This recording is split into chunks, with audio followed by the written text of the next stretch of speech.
j'ouvre ce vlog, on est mardi, j'ai le calendrier 23. Mardi 23, je n'ai pas encore ouvert le vlog parce que c'est les vacances et c'est un peu compliqué. J'ai toujours pas tourné d'update, j'aimerais bien le faire aujourd'hui pour que vous l'ayez demain. Je sais pas trop si je vais pouvoir. Il faut que je m'occupe aussi pour ma pile à lire, pour le Patreon et tout ça. Pour le mois d'avril, bref. Pour le mois de mai. Bref, j'ai pas mal de choses à faire au niveau des réseaux sociaux, mais j'ai pas tellement le temps, je suis pas beaucoup là. J'ai beaucoup été marcher, faire du vélo, sortir un petit peu. Donc c'est pas forcément... je suis pas dedans, quoi. Bref, depuis que je vous ai pris, depuis le dernier vlog, j'ai lu, j'ai commencé Mon désir le plus ardent de Pete Fromm, en lecture commune avec Claire. Au début, c'est très déstabilisant, j'étais un peu surprise de l'écriture. Je pense que c'est un Pete Fromm plus ancien, 2014. Mais voilà, il est bien, mais je vais le reprendre parce qu'entre-temps, j'ai fait une petite parenthèse et j'ai lu Buffy ou la révolte à coups de pieux de Marion Olité, qui m'a donné envie de revoir la série, qui m'a donné envie de relire les comics, qui m'a donné envie de lire plein d'essais sur Buffy. C'était trop bien, j'ai vraiment beaucoup trop aimé. Et je sais même pas si je vous avais dit, j'ai fini Les Dames de Marlowe en quête dans le dernier vlog et j'ai commencé Le Bastion de l'Alchimiste. Donc aujourd'hui, je voudrais lire Le Bastion de l'Alchimiste, j'arrive pas à le lire. Celui-ci, et j'en ai un autre que je dois commencer en lecture commune aujourd'hui. Je le cherche, mais pourquoi je le vois pas? Il doit être dans une pile à lire qui n'est pas là. Ah, je sais où il est. Il est dans ma pile à lire de vacances. Oui, une autre pile à lire. Et je voudrais aussi faire du corps aujourd'hui. Ça fait un moment que j'en ai pas fait, mais j'avais les lèvres complètement ruinées à cause du froid et tout ça. Là, je vais pouvoir reprendre. Et je voudrais vous filmer les essais d'embouchure pour le cornet, parce qu'il va falloir que je les renvoie dans pas longtemps. Voilà pour aujourd'hui. Je pense que je sais pas si je vous reprendrai plus tard. Ah, j'ai hâte de gratouiller partout. Là, c'est le froid, le chaud. Il fait froid. Je croyais qu'on était en été, mais pas du tout. Donc voilà. Bref, je vous reprendrai plus tard. Coucou, je vous retrouve. On est jeudi 25. C'est pratique d'avoir ce calendrier pas très loin à chaque fois. Je vous ai pris hier. Je sais plus. Je vous ai pris. Je crois pas. Non, je vous ai pas pris parce que j'avais pas prévu de lire un livre que j'ai lu. La dernière fois que je vous ai pris, j'étais en train de lire je ne sais plus quoi, que j'ai terminé, et je dois l'avoir quelque part, je vais regarder. Je sais plus si c'est dans l'ordre Buffy et la révolte à coups de poing, ou je crois que c'est le dernier que j'ai lu. J'ai tourné hier un update, non pas hier, avant-hier, bon bref je sais plus. Hier en tout cas je suis allée à la bibliothèque. Donc je vais vous montrer ce que j'ai lu, parce que j'ai pas mal avancé en fait hier, j'ai eu une journée hier avant-hier, j'ai eu une grosse journée de lecture. Alors, j'ai lu Les sorcières du phare de C.J. Cook, qui est, ma foi, assez conséquent. Et que, en fait, j'ai dévoré, je l'ai commencé mardi soir. Donc ça, c'est ce que j'ai lu mardi, voilà. Et ça, c'est ce que j'ai lu mercredi. Je l'ai lu, je pense, quasiment 2 fois. C'est pas écrit tout petit, hein. C'est pas écrit très gros, c'est entre les deux, quoi. C'est moyen, mais c'est surtout que c'était hyper addictif et c'est un coup de cœur. Un coup de cœur pour l'autrice, un coup de cœur pour l'histoire, j'ai surkiffé. J'attendais exactement ce qu'il y a eu, c'est-à-dire du fantastique, des sorcières, de la mise en lumière du destin, du sombre et funeste destin des femmes qui ont été brûlées en tant que sorcières. Donc je vous en parlerai en update, mais vraiment c'était trop bien. Donc j'ai lu ça, je l'ai fini hier, et je n'ai rien attaqué. Incroyable, je n'ai rien attaqué. De nouveau, j'ai lu le tome 3 de To Your Eternity, que je n'ai plus parce que je l'ai lu directement à la bibliothèque. Donc j'ai pris le tome 4, et je vous montrerai après ce que j'ai pris. Enfin, je vous montre ce que j'ai pris et ce que j'ai lu. J'ai trouvé le 4e tome de Heartstopper de Alice Oseman. Alors moi, c'est une BD que j'adore, et j'avais pas vu... Enfin voilà, j'ai trouvé le tome 4. J'avais pas vu qu'il était sorti. Et ben j'ai surkiffé, hein, évidemment. Évidemment, j'ai surkiffé. Et ils disent qu'il y a des titres en plus. Et qu'il y aura peut-être un tome 5, je crois. Je sais pas. Vraiment, c'est trop bien cette saga. C'est hyper touchant et ça aborde plein de sujets. Ah oui, Heartstopper se poursuit avec le tome 5. Ça, dans celui-ci, on va parler de troubles alimentaires. Et on parle de plein de choses avec beaucoup de bienveillance et beaucoup de justesse. Vraiment, c'est très bien. J'ai lu donc pas mal hier, parce que j'ai vu ça. J'ai repris ce matin, petite insomnie, la lecture de des Seigneurs de Bohème, parce que j'ai décidé de reprendre des lectures. Bon, j'ai pas lu grand chose, j'ai lu 30 pages. De ne pas en entamer parce que j'ai envie d'en tracer, parce qu'en fait, je me suis rendu compte que je sais pas si c'est... Bon, ça fait plusieurs fois que enfin, plusieurs livres d'affilée là, où je suis mono-lecture. Je prends un livre et je le dégomme quasiment d'un coup, mais tout seul. J'en lis pas d'autres. Moi qui étais polylecture pendant longtemps, je me dis, est-ce que je suis en train de changer? Je sais pas. Donc je mets l'accent sur celui-ci. Aujourd'hui, je voudrais finir le Bastion de l'Alchimiste. Il ne me reste rien là. Vraiment, c'est la fin. Ce que j'ai récupéré à la Bibli, j'ai récupéré donc le tome 4 de To Your Eternity, que je n'ai pas lu. J'ai récupéré le tome 4 d'Heartstopper que j'ai fini. J'ai Abby et Walton de Anaïs Allard et Giorgia Cassetti, que je trouvais très... je sais pas, les dessins me tentaient. Ça avait l'air rigolo. Et j'ai pris Amelia Wood de Carole Breteau et Morgane Lafille. Pareil, là, les dessins, c'est les dessins qui m'ont vachement attirée. Je n'ai pas du tout lu de quoi ça parle. Et j'ai trouvé un livre que j'avais dans ma wishlist, que j'avais trop envie de lire. C'est La vie invisible d'Adi Larue de Vie et Schwab. Il est très gros, c'est pas du tout prévu, mais bon, après, il peut se lire vite, puisqu'il est écrit gros aussi. Je ne sais pas, on va voir. Parce que là, je commence pas ça. Je vais, ce soir, on a le live avec les filles du Patreon, et on va caler toutes les dates de lecture commune. Et j'aimerais commencer les lectures communes à partir du 1er mai.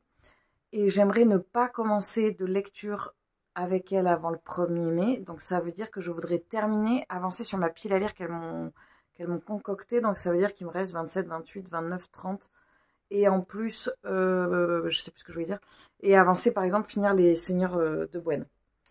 J'ai avancé aussi en tricot et en crochet. En tricot, j'ai avancé sur ma chaussette. Voilà. Il m'a fallu une semaine pour passer en mode vacances. Maintenant, je suis en mode vacances et c'est bientôt la fin. C'est toujours comme ça avec moi. J'ai bien avancé sur cette chaussette. J'ai avancé sur mon pull parce que j'ai fini le corps du Boswellia. Voilà, qui était interminable. Je vais essayer de monter la manche là, comme ça je vais pouvoir tracer la manche. Il est très très beau et puis on se caille tellement que je vais forcément m'en servir bientôt. Et j'ai avancé en crochet puisqu'hier j'ai monté une deuxième fleur. Donc c'est des fleurs avec des tiges. Il y a une tige en métal là, il y a des tiges. Donc alors je vais vous montrer comment c'est fait. J'ai fini cette feuille, enfin ces feuilles là, il m'en restait 6 à faire. Donc j'ai fait 6 feuilles comme ça que j'ai ensuite mis sur des tiges que j'ai recouvertes de fil, que j'ai collé au bout là. Donc j'en ai fait 6 comme ça. Donc j'ai toutes les tiges qui sont prêtes. Voilà. Enfin toutes les feuilles.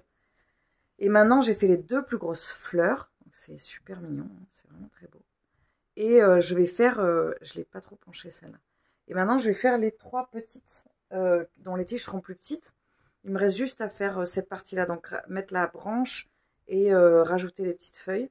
Hier, j'ai fait ça devant les derniers épisodes de... j'ai fini Gilmore Girl. Alors, j'avais déjà regardé la série. C'est la deuxième fois que je la regarde. Je ne regarderai pas la nouvelle saison que j'ai déjà regardée, que je trouve d'une infinie tristesse, parce qu'il y a un des personnages principaux qui est décédé, et ça tourne beaucoup autour de ça d'ailleurs, et qui est décédé dans la vraie vie. Hein. Et j'ai pas envie, parce que voilà, je l'ai déjà vu, c'était intéressant, mais voilà, stop, je reviendrai pas dessus. Donc je finis ça et en même temps j'ai repris un plaisir coupable. Non, je n'ai pas repris Buffy contre les vampires. Pas loin, j'ai pris Angel. Série que j'avais déjà regardée et que j'avais moyennement appréciée. D'ailleurs, il y a un personnage qui disparaît à une saison.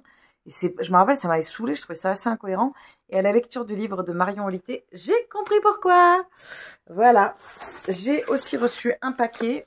Je sais ce que c'est, je sais de qui ça vient d'Albin Michel. Alors Albin Michel, moi je suis je suis en lien avec Albin Michel Imaginaire, avec l'attaché de presse. Il y a un livre qui m'intéressait dernièrement et je lui ai demandé est-ce que je pouvais recevoir un exemplaire. Et il m'a dit ok, mais il y a vachement de trigger warning. Les trigger warnings, c'est tout ce qui sont des sujets sensibles et il me les a donnés. Et là, j'ai fait non, non, en fait, je vais pas le lire, merci. Et donc, plutôt que de, bah voilà, ça s'est arrêté là. Il m'a dit, mais par contre, il y avait un livre qui vous intéressait. Il me reste un exemplaire. Est-ce que vous le voulez? J'ai dit oui, parce que je pensais pas l'avoir. Je pensais l'avoir en version souple, quoi, en version. le dernier Robert Jackson Bennett, La Cité des Marches. Il est absolument magnifique. Alors, il est en version collector, voilà. Pardon. Voilà, donc je suis complètement hystérique. Pardon, excusez-moi. Mais alors, il faut savoir que Robert Jackson Bennett, c'est l'auteur de la saga Les Maîtres Enlumineurs, qui a été un énorme coup de cœur. Je sais pas si c'est pas mon plus gros coup de cœur de 2000... J'aurais pu le mettre en coup de cœur 2023, je pense, tellement c'était bien. Et c'est aussi l'auteur de American Elsewhere, que j'avais surkiffé. Et voilà, et donc il a sorti un livre en version... là, Albin Michel l'a sorti en version collector. C'est marrant parce que il y en a... Enfin, j'ai jamais vu des livres chez Albin Michel Imaginaire en version collector, donc je vais arrêter de le câliner, mais non, pas tout de suite quand même. Je vais le remontrer. Oh, on voit pas, il y a une cité là et tout, mais c'est tellement beau, c'est tellement beau. Bon, je regarde même pas de quoi ça parle, c'est Robert Jackson Bennett, donc je le lirai. Je vais peut-être attendre Claire, parce que d'habitude on lit cet auteur ensemble. Parce que, alors c'est marrant, parce qu'il y a un auteur, je le lis avec Claire, donc Robert Jackson Bennett, et un autre auteur, Pete Fromm, que je lis avec l'autre Claire. Je sais pas si je vous avais dit, j'ai commencé Mon désir le plus ardent de Pete Fromm, on l'a commencé avec Claire. Elle l'a terminé, je pense qu'elle l'a un peu dégommé, donc je vais essayer de le reprendre aujourd'hui. Et d'avancer mes lectures, voilà, et tout ça. Et je vous présenterai la suite, je vous dirai la suite plus tard.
Je vous retrouve, on est vendredi, je sais pas, je crois qu'on est vendredi. J'ai comme un gros doute tout d'un coup. Je vous retrouve au moment de faire mon corps et de faire mon cornet, parce que je voulais vous faire des essais d'embouchure. Alors je vais pas toutes les faire là, parce qu'il y en a beaucoup, et que je vais pas toutes vous les faire d'un coup. Où est-ce que c'est? Alors, je vais vous en essayer quelques-unes. Je vais essayer, alors je les ai déjà essayées bien évidemment, et je sais déjà vers lesquelles vont ma préférence. Alors, je vais essayer la 167C. Là, je vais essayer pour le cornet. Et après, pour bien vous marquer les différences, je vais vous essayer la 165D, la 168D, celle-là, et non, hop là, c'est très lourd, alors j'espère que ça ne va pas tout faire basculer sur le pupitre. Je vais en essayer une autre comme ça. Je vais en essayer 4. Et la 167B. Alors, avant de commencer, il y a quelqu'un qui m'a posé une question qui était hyper intéressante, donc je vais essayer d'y répondre. Je me suis préparé ma petite boisson préférée, qui est donc un jus de citron. Voilà, c'est ce que je préfère. Qui me dit, j'ai parlé du son un peu cuivré, et du fait que je cherchais un son moins cuivré pour le corps. Et elle me dit, pourquoi la trompette et le cornet ont un son plus cuivré? Alors, il faut savoir qu'il y a un amalgame énorme qui est fait dans notre pays, qui mélange la trompette et le cornet. Donc le cornet, je vais vous le présenter, je l'ai derrière moi. Il est là, ça c'est ma bête. Le cornet est un instrument qui est plus petit que la trompette et qui est de forme conique. Ça veut dire que quand on le déplie, on a un pavillon, enfin on a un tube qui va venir s'évaser petit à petit, comme un cornet de glace en fait. Le cornet, c'est la forme du cornet. La trompette, c'est la forme d'une trompe, donc c'est un tube comme ça qui s'évase d'un coup. Donc ça a un son, de par sa fabrication de l'instrument, le cornet a un son plus rond et la trompette a un son plus brut de décoffrage, on va dire. Et donc ça, c'est vraiment la différence trompette-cornet. Et après, le corps, par exemple, fait partie de la famille des cornets, donc il est conique, donc il s'évase progressivement. Le trombone fait partie de la famille des trompes, donc il s'évase d'un coup. Donc le trombone va avoir un son plus percussif et le corps va avoir un son plus rond, en fait, qui va s'approcher du cornet parce qu'ils ont, de par leur forme, dépliée. Et ensuite, la personne m'a dit, est-ce que c'est ce qui est recherché dans ces instruments? Alors, ça dépend. Quand on est, par exemple, quand on est musicien de classique, on n'a pas à avoir de son qu'on choisit d'avoir. C'est-à-dire, on doit se conforter au son que le compositeur va demander de l'époque, du moment où on va arriver dans l'orchestre. C'est pas comme quand on est soliste, par exemple. Quand on est placé dans un orchestre, on doit correspondre à un son type. On n'a pas à choisir d'avoir un son plus rond, plus ci, plus là, plus mi. Ça, c'est vraiment quand on est soliste. Et quand on est soliste dans un certain style. C'est-à-dire, quand on est soliste de classique, il y a des sons qui ne passent pas. Par exemple, moi, j'ai un son qui est plein d'air. Plein d'air, ça veut dire... dans mon son, on entend beaucoup l'air. Je vais pas dans l'embouchure, c'est mieux avec. Je peux pas souffler sans. Donc...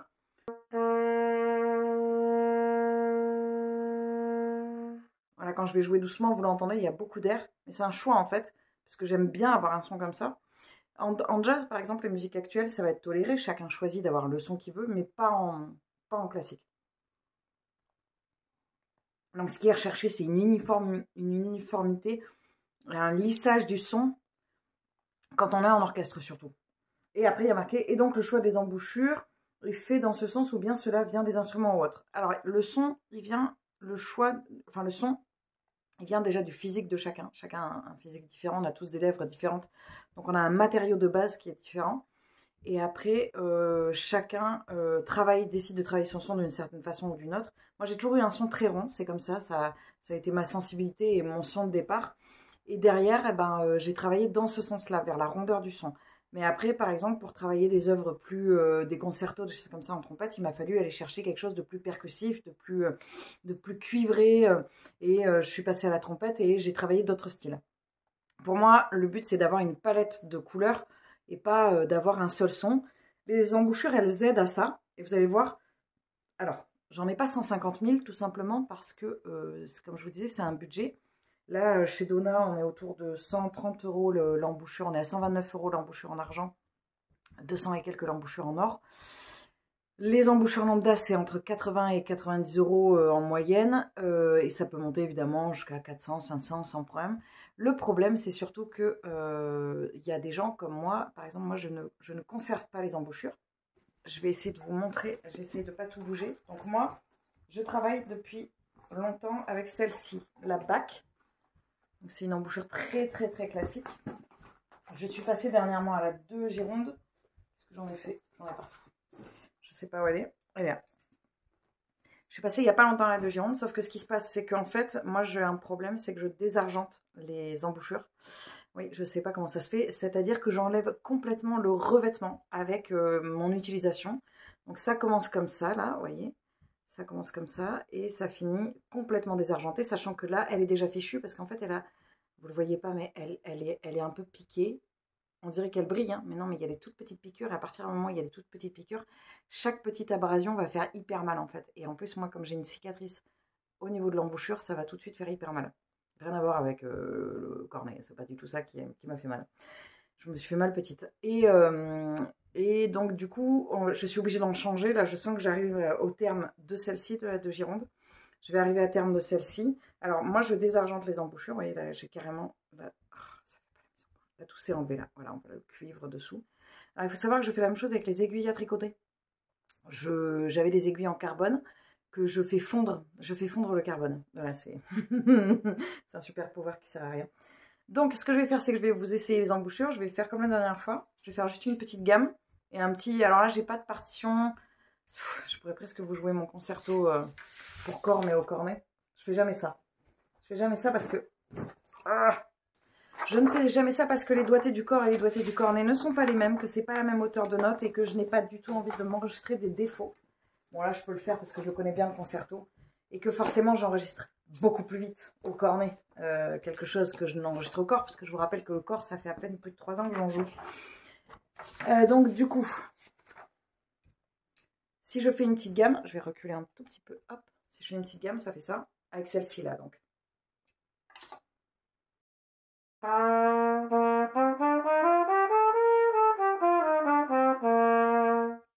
Je fais des gammes de do majeur, à chaque fois je fais une gamme de do majeur pour être ultra basique. Je vous fais le début du concerto pour corps, qui n'est pas la même chose donc.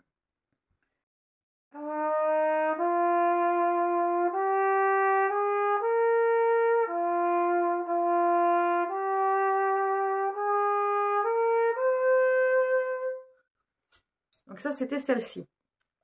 Celle-ci qui s'approche un peu de celle que j'ai déjà et qui a un son très rond. Maintenant, je vais essayer la 168D qui a un son différent, vous allez voir.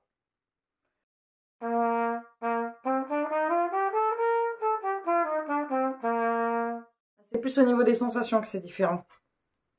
Et celle-ci maintenant, la 167B. Alors là par contre la cuvette est vachement plus grande.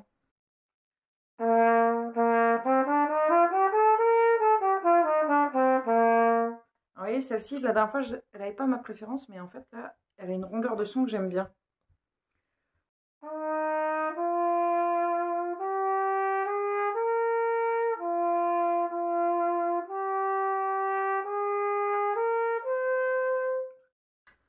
Celle-là, j'aime beaucoup. Alors, celle-ci, elle a une queue courte. Elles ont des queues courtes, contrairement à celle-ci, qui a une forme complètement différente, la 165D. Je vais vous l'essayer.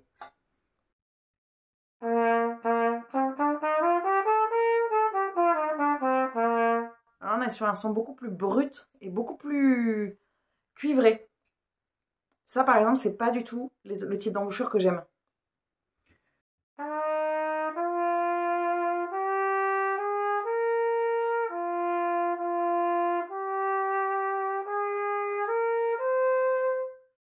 Sauf que ce qui se passe aussi avec une embouchure comme ça, c'est qu'on a plus de fréquences aiguës, je pense.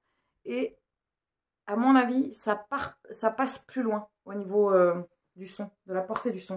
Donc là, je suis très surprise par la 167B là. Finalement, vous voyez là, on va voir. Il y a de l'eau dedans.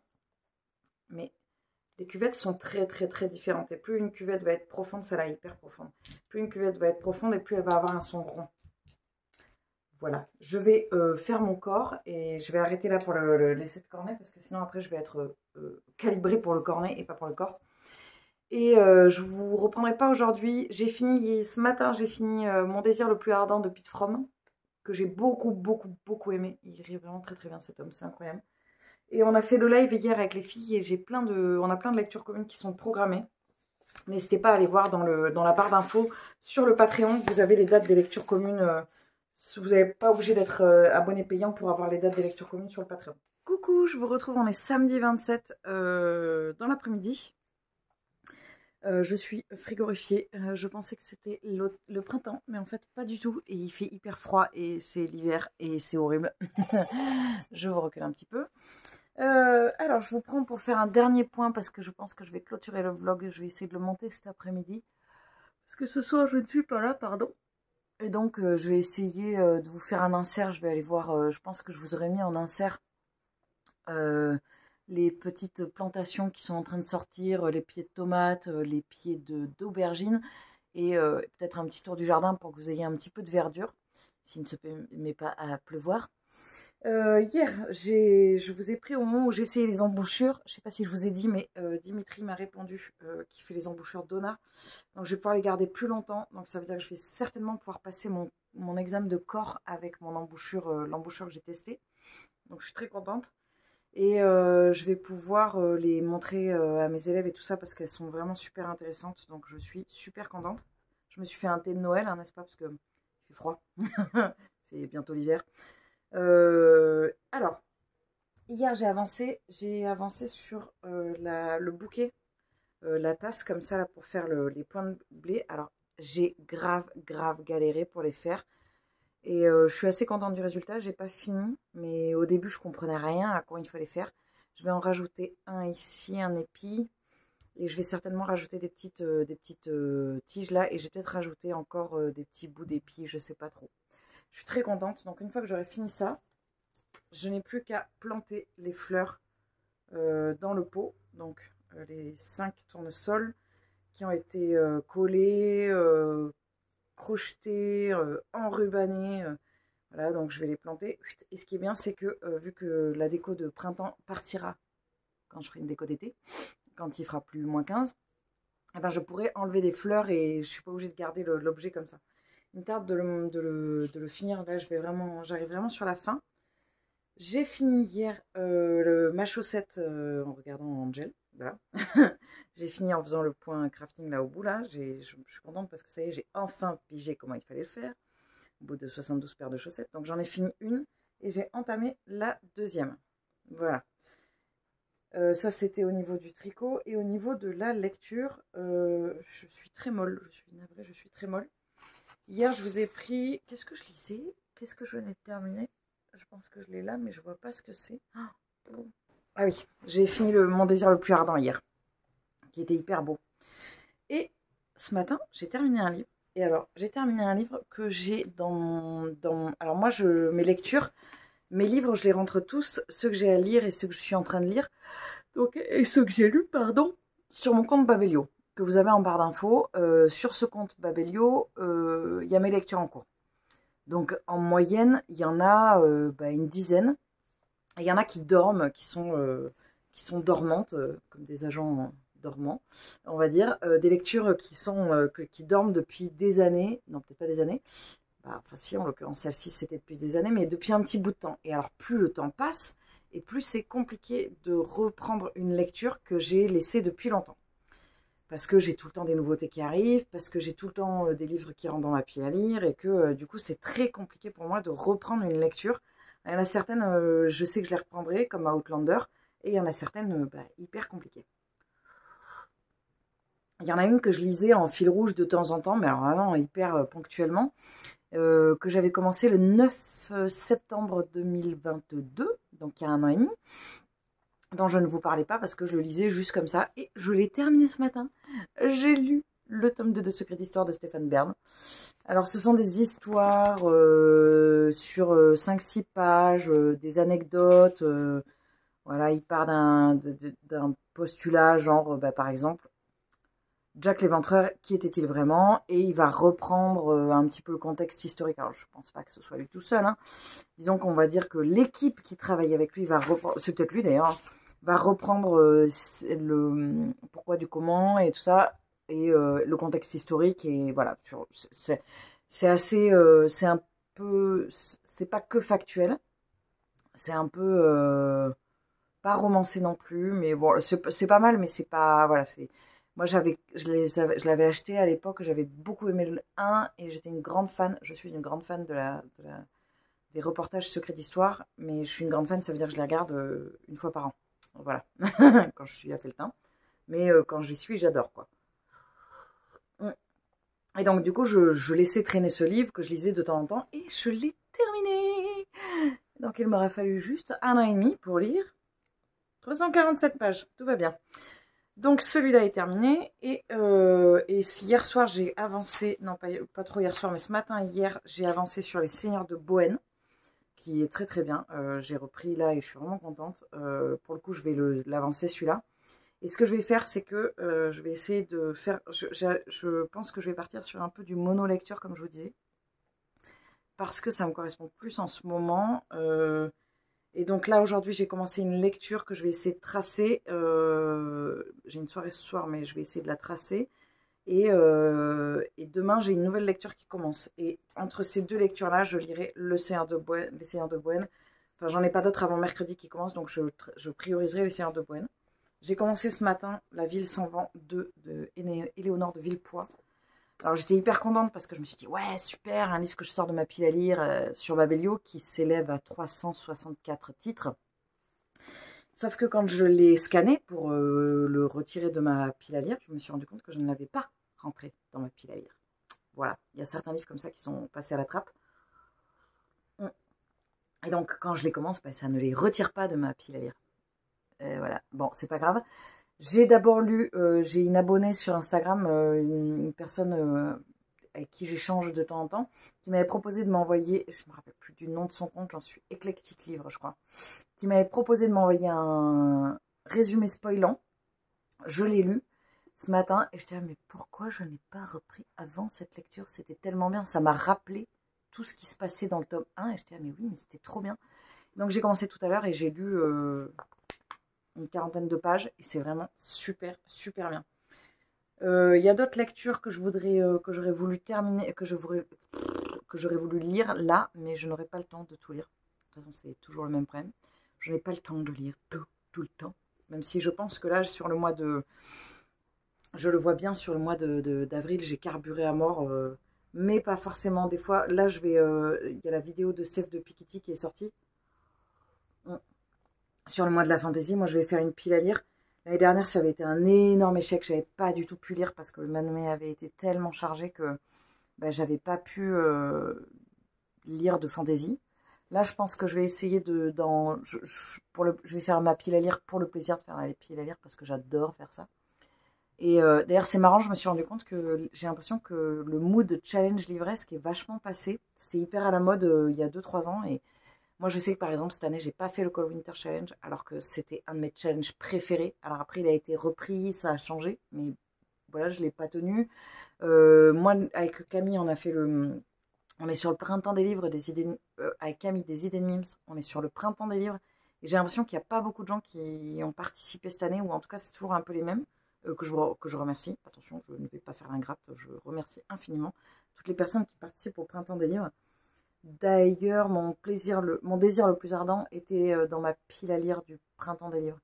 Peut-être que je ferai un point sur le prochain vlog, sur mon avancée. Je crois que j'en ai lu 3 sur 12, un truc comme ça. Et j'ai pas fait les challenges. J'aurais bien aimé faire nos challenges qu'on avait prévus. Et en barre d'infos, vous avez toujours mes playlists pour le printemps des livres que j'avais conçues. Et pour Mars au féminin, je les garde.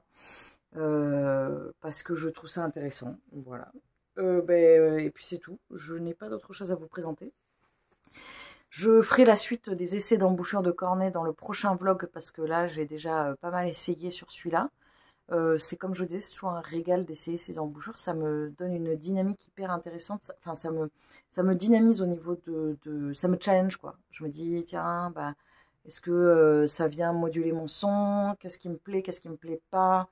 Et c'est super intéressant. Et clairement, j'aurais aimé, si j'avais pu, j'aurais aimé tout tester, en fait. Toutes les embouchures, parce que c'est très riche comme expérience.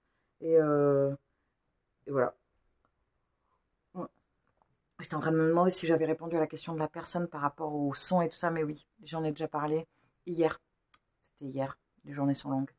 Voilà, bon, j'espère que ce vlog vous aura plu. N'hésitez pas à me dire en commentaire si l'équilibre... J'essaie de rééquilibrer entre la musique, la lecture, le tricot et tout ça. Et n'hésitez pas à me dire en commentaire si l'équilibre vous plaît.